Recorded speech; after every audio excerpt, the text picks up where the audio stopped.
Alrighty, so today we're going to talk about the Chicago Fire in the Moving Forward series episode. And to say that this year has been a success for the Chicago Fire is an understatement. I mean, they made the playoffs. The curse have finally ended after 8+ season without making the playoffs and have the longest active playoff drought heading into this season.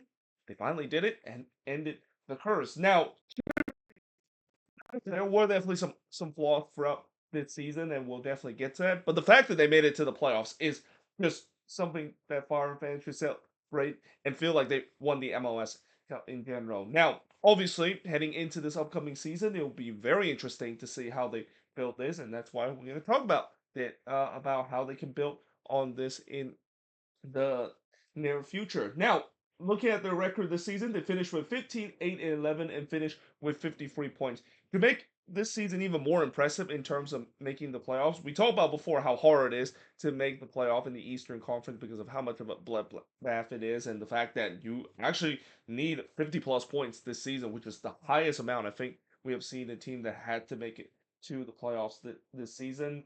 And the fact that they were able to do it is definitely is astonishing. Now, what is also astonishing is the goal score that they have. They scored 68 goals this season. Only Inter Miami has a higher goal total number than Chicago has this season. Safe to say that that attack that Greg Berhalter transformed has been just absolutely nothing but lethal. But one of the biggest issue for the Fire and the reason why they're not as high as where they should be in the standing is the goal allow. And like the San Jose Earthquakes, I would say that the Fire, throughout the season, I kind of compare both of these teams in similar situation because both of them kind of play similar style where they play entertaining soccer, and that if you're a neutral, I talked about before you want to tune into the Quakes game because there's going to be goals in those games. Well, it's the same thing with the Chicago Fire. I mean, if you want to see goals and you're more of seeing one game that doesn't have a lot of goals, then tune into a Chicago Fire game because there's going to be a lot of goals. It's very rare this season that the Fire drew 0-0 this season, and they conceded 60 goals this season, and it would have absolutely been higher if it wasn't for Chris Brady in goal there. But they still do finish with a positive goal differential. How many times we said a team conceded 60 plus goal and still finish a goal differential of a positive net? That just shows you how good the attack was this season for the Fire, and they finished with a +8 goal differential. They finished eighth in the Eastern Conference. They even win a playoff game if you count the play-in round as a playoff win, which I'm pretty sure Fire fans would say that is the case. But they were eliminated by the Union in the first round. That is so. Yeah, when it comes to them trying to advance out of the first round, that is still something that the Fire has not done in a very long time. Now, looking at the top goal scorer chart of this team, so when you have a team that scores 60 plus goals, not surprising that you have two guys that is among double digit goal scorer. In fact, we have two guys that actually have 15 plus goal. I think this is one of the rare teams that we've see it that a team has two players that reach 15 plus goals. You got Hugo Kuipers with 17 goals, Philip Zekanaga with 15 goals, Brian Gutierrez, who's no longer on this team after they sold him to Chivas with 9 goals. Then we got Jonathan Bamba with 5 goals and Andrew Gutman with 3 goals. Top assist leader, it's none other than Philip Zekanaga with 15 assists. He was among the top five in terms of the assist leader in the league itself. Then you got Jonathan Bamba with 10 assists, Andrew Gutman with 10 assists, Maron Haile Selassie with 8 assists, and then Brian Gutierrez with 6 assists to round out the top five in terms of the assist leader. Best win of the season. This was a tricky one because I could have easily said the 7-1 beatdown that they had against DC United. I mean, anytime when you score 7 goals in a season, it kind of almost automatically means that this is the best win of the season because we usually don't see that happen a lot. We don't see a lot of teams score 7 goals, though last season it happened like 3 times, which is kind of interesting. The fact that it happened a lot last season, and Chicago was actually one of the teams that was involved in the wrong end of a 7 goal beat down or conceding 7 goals, and we'll talk about that in just a bit. In fact, I think they're the first team to score 7 goals in a season, but also conceded 7 goal in the same season as well. I could have also gone with the 3-0 win that they had on the road against Vancouver. Back then, this was a Vancouver team that was an absolute wagon. I mean, that team just untouchable in the league, and they become one of the first teams to be able to go to Vancouver and not knock down the Whitecaps during that game. But instead, I got to go with the 5-3 win that they had against Inter Miami on the road. And what's so impressive about that win is that again, this was back when Miami was making that incredible run eventually went to MLS Cup, and that this was a stacked roster that is very similar to the one that won MLS Cup against the Vancouver Whitecaps. So the fact that Chicago was able to go on the road, go to a hostile environment, and the fact that they found themselves facing adversity a couple of times in that one, including blowing a 3-1 lead, and most likely looked like they were going to lose that game. And the fact that they able to show some tenacity and score the the the go ahead goal and eventually got an insurance late in the game. That's easily the best win of the season. Might be the best win that the Chicago Fire has had in a very long time in this franchise history. And I know this franchise has had a lot of big wins, so I'm not going to say that this might be considered the biggest win of franchise history because you got to remember what happened in '98 in terms of being the first ever MLS team and to this day the only MLS team to win MLS Cup in their expansion season. But yeah, there's no doubt that's gonna rank up as one of the top 5 wins that the Chicago Fire has ever had in their franchise history.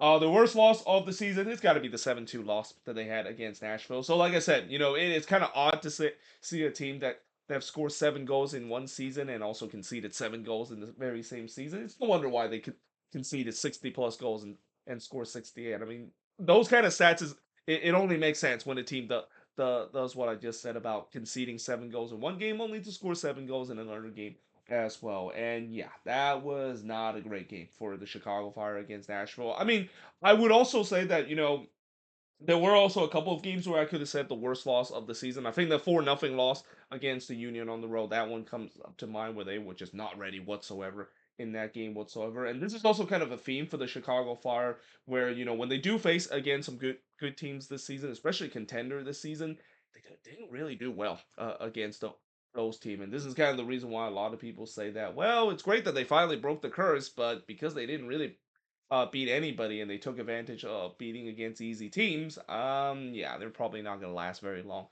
in the playoffs. Now, when it comes to average attendance, 23,450, which is good for eighth in the league. And keep in mind, Chicago is going to be building themselves their brand new soccer specific stadium in the near future. It'll be interesting to see what the capacity is going to be, but there's no doubt that once that stadium is built, and if this team continue to be good as what we've seen last season, yeah, do not be surprised that attendance could go up depending on if that stadium is going to be higher than the average attendance that they caught this season. And attendance at Soldier Field, it's been kind of hit and miss this season. There's been some big crowd at Soldier Field. There's also been some very minimal crowd, mostly during the midweek games that is, but overall still pretty strong showing of 23,450. It's hard to believe that this is a franchise that we talked about before, where once this was considered to be one of the lowest average attendance franchise in the league. And obviously, them moving back to Soldier Field, moving back to downtown Chicago has really helped the attendance, both good in a bad way because of the way that they're playing like having this NFL stadium. But the good news is that's going to be over in a couple of years because, like I said, them building that soccer specific stadium, what a landmark moment that has to be for this franchise. Finally able to do something that they probably should have done like 20 years ago and not build a soccer specific stadium way out there in the suburb that nobody can get to, and finally built in a area where that stadium is not that far from where Soldier Field is. Now, in terms of MVP of this team, I'm gonna go with Zinchenko. Obviously, Hugo Kuipers, he had a great season all in all, but it's got to be Zinchenko, the MVP. I mean, he was considered to be one of the top 5 candidate for MVP this season. What he has done to this team has just been nothing short miraculous. And what's kind of interesting about the Chicago Fire that I think this season, the reason why they finally broke that curse and finally made it to the playoffs, they finally hit on their DP signing. That's been one of the biggest magnus opus of this Chicago Fire team in the past, where it doesn't matter in terms of the signings that they made and the spending that they have, they always put a dud when it comes to the DP. They always make these DP signing and it turns out to be a bust. Yeah, it was anything but a bust this season. I mean, they definitely got a lot of contribution from their DP signing, something we have not seen this Fire team done in the past, and Zinchenko is a big part of it. I mean, it's safe to say that money that they spent, and they spent a lot to get Zinchenko to Chicago, but that money is definitely well spent, and then some with the way that he has 30 goal contribution among the top five, and I believe top three in terms of goal contribution. I think it's only behind Messi in terms of the most goal contribution this season with 30 goals contribution overall. Disappointment. I'm gonna go with Joel Waterman, and when it comes to disappointment, there wasn't really a lot of fire player this season. I thought was kind of a disappointing. Maybe the back line. That is, I could have gone with Jack Elliott, but I did think that Jack Elliott, he had an okay season. I don't think he was as bad as people have said he is. So instead, I'm gonna go with his partner Joel Waterman, who there's a reason why he didn't do so well during his time with Montreal, and his career has really started to gone downhill ever since. I remember he had that one good season with Montreal when Wilfred Nancy was there, and he was definitely a top tier center back in this league. But after that, it's just been downhill ever since that. He's been part of some of the worst defensive team, and him going to the Chicago Fire, maybe that was going to revitalize his career.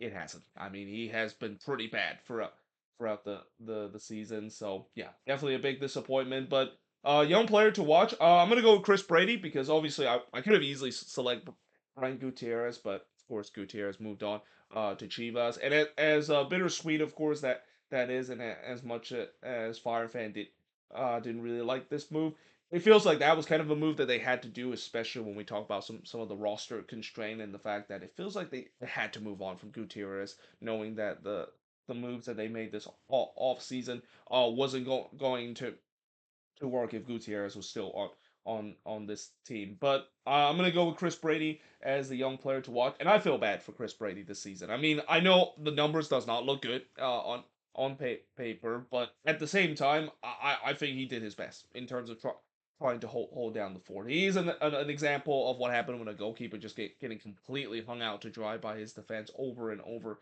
again. Because on paper, I think he's definitely one of the best goalkeeper, and definitely a goalkeeper that wouldn't be surprised could break into the national team in the near future. With the way that you look at the goalkeeping pool in the national team, still a lot of question in terms of that. In a couple of years, I think Brady might be ready to be on the national team. I mean, he's already got some rep and some cap appearance for the national team as well. Wouldn't be surprised if that will continue, and that hopefully with a better defense, he doesn't have to just routinely bailed out this fire defense throughout the season, and should his numbers should be much better heading into next season if he actually have a defense in front of him.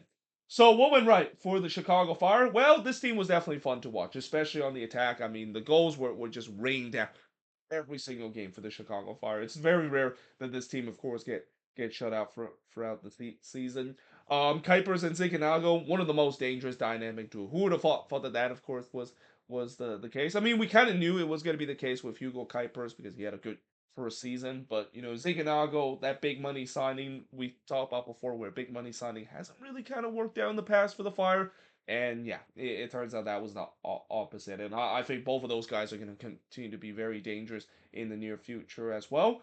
But I think the other thing that went right for this team, and as I said before, they finally made the playoffs. I mean, honestly, that's like an MLS Cup win for the Chicago Fire, and certainly for their fan base that's been waiting for this moment for a very long time. It's been a curse that I've mentioned many times before, and that I'm also mentioned. This is the last team that I think has not made the playoffs ever since I started covering MLS on the channel. It's hard to believe that is the case, but the fact that they finally ended that curse, I mean, I'm pretty sure Fire fans there might be some tears flowing down some Fire fans that maybe support this team thick and through throughout these past decades or so, because again, failure has just been the name of this team for so long now. But the fact that they finally did it, they finally end the curse, and maybe this might be the beginning of a turnaround that this team's been desperately needed, and something that I even actively said that I even though I'm not a Fire fan, I'm actively rooting for this team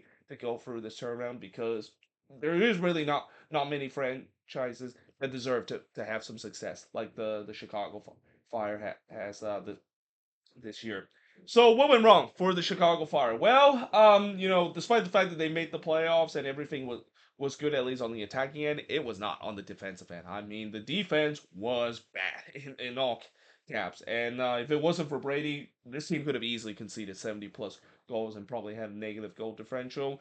And then of course you talk about this season and the fact that this year the reason why I think a lot of people didn't give them a chance in the playoffs is the fact that they really didn't had that statement win. I mean, they did had a couple of statement win. The Miami win was definitely a statement win. Maybe the Vancouver win early the season was also kind of a statement win as well. But after that, I mean, there's really rarely any signature win. Now, as the old saying goes, you can only beat who you're facing against, and that when you are able to beat the team that you're supposed to beat, then yeah, I mean, more times or not, you will do enough in terms of making the playoffs, and especially with the way that the East seems like it's kind of a conference of the haves and have-nots. I mean, we have the haves of all these good teams in the East and the have-nots in terms of looking at what happened in the bottom of the standings and how far the gap was between the teams finishing ninth place and in 10th place. Obviously, Chicago definitely capitalized on beating all the have-nots teams this season. Now, is that a recipe to get to the next tier?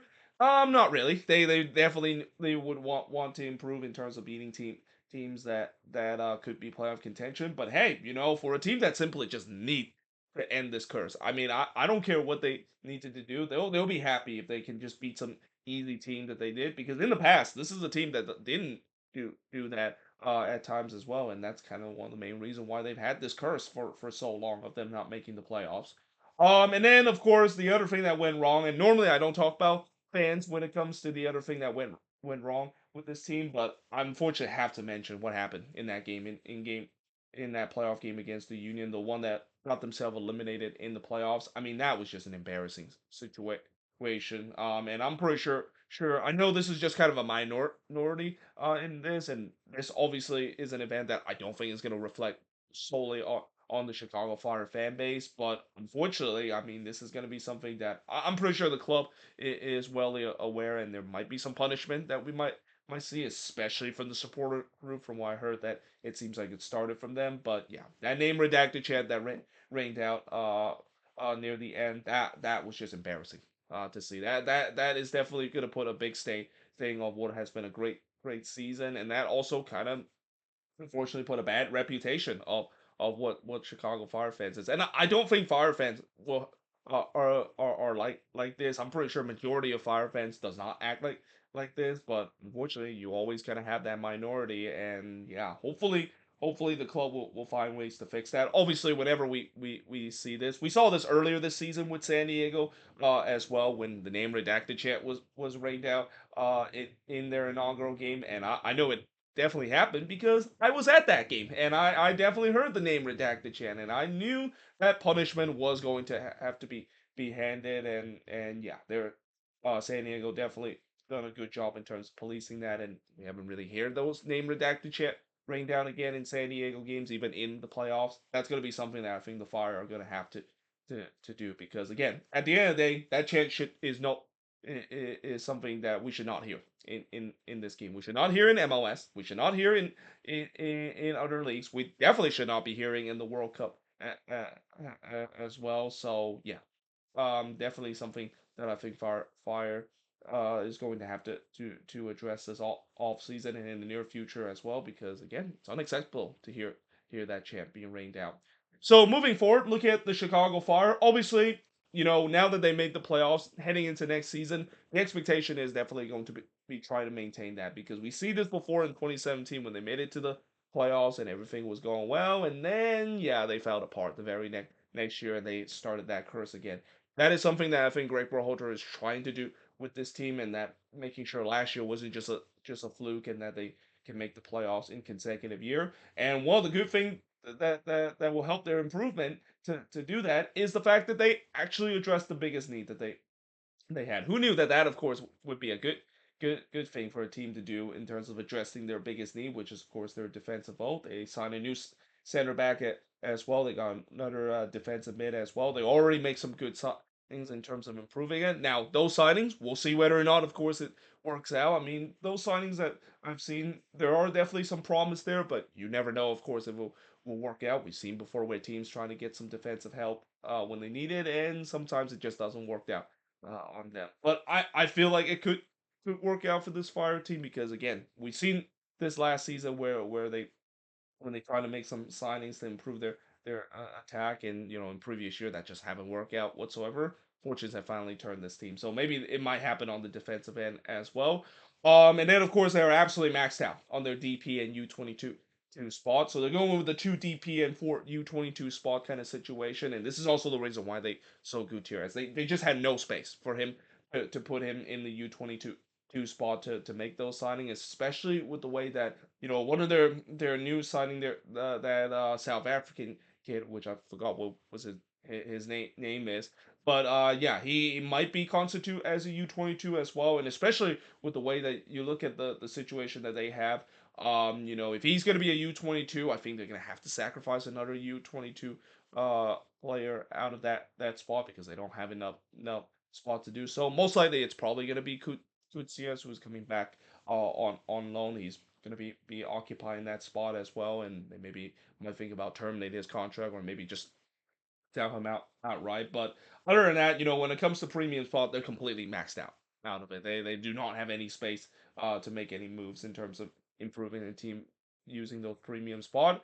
And then last but not least, there should be a big offer for Chris Brady as soon as this summer. Again, I know the numbers were ugly last season for Chris Brady, but if he has a defense in front of him, and if he can perform just like he did in the past couple of years, which he has been exceptional despite what the numbers have said, I would not be surprised he might be sold off for a huge amount of money. I would not be surprised the fact that he's going to be something similar to what we saw with Gaga Slolina, where eventually he was sold off for a huge amount of money to Chelsea. Now, obviously, that hasn't really quite worked out in his favor, but still, I don't think the Fire would care. It's all about developing some good young talent and eventually sell them off for a huge amount of money. And the Fire have shown that they can do that, especially looking at their academy as well. This is definitely one of the more underrated academy. I don't think a lot of people talk about how the Fire Academy is very good, and I'm not surprised that's the case. I mean, when you have an area like Chicago, one of the biggest market in the country, or biggest market in the country as well, you better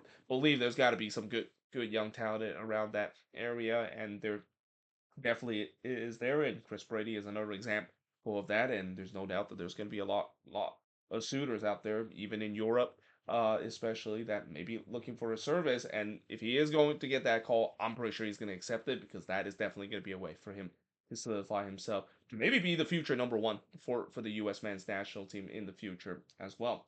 But there you have it. That is pretty much it in terms of looking at the Chicago Fire and the Moving Forward series episode. As always, let me know in the comments below what do you think of this video, and if you're a Fire fan, what do you think is the MVP, disappointment, young player to watch, what went right, what went wrong, and most importantly, moving forward, how is this team going to look heading into next season? But until then, hope you guys enjoyed this video, and I will see you guys next time.